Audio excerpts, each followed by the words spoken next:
Hello everyone, কেমন আছো তোমরা সবাই? তো আজকে আমি আর মা যাচ্ছি আমার একটা বিশেষ দিনে। তো দিনটা কি? এই দিনটা কিন্তু আমার জন্য খুব স্পেশাল। তো সেটা মা বলবে এটা দিনটা কি। তো দেখাও মা কি বলে। হ্যাঁ, আজ এই আমরা প্রোগ্রামে যাচ্ছি যেটা ওর বিশেষ করে ওর স্পেশাল দিনে, সেটা হচ্ছে ও একটা ড্রয়িং স্কুলে ড্রয়িং শেখে। সেখানে প্রতি বছর একটা অ্যানুয়াল পরীক্ষা হয়। সেই পরীক্ষাতে ও ডিস্টিংশন পেয়েছে এবং একটা প্রোগ্রামের মাধ্যমে এই পুরস্কার দেওয়া হয়ে থাকে। আজ এই পুরস্কার আনতেই আমরা চলেছি। তো আমরা যাচ্ছি হচ্ছে আমার বাড়ির খুবই কাছে গোড়াবাজার অরো হলে। তোমার নিশ্চয়ই নামটা অনেকবারই শুনেছো। তো আমরা যখন গিয়ে পৌঁছেছি তখন দেখি নাটক চলছে। তো আমরা গিয়ে দেখলাম নাটক চলছে। তো তারপরে আমার দেওয়া হলো পুরস্কার বিতরণী।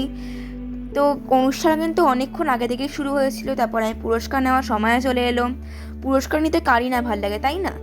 এই আমি যেহেতু এবার ডিস্টিংশন পেয়েছি তাই আমারও খুব ভাল লাগছে। তোমাদের কেমন লাগলো আমার এই সফলতা করার শুনে জানি।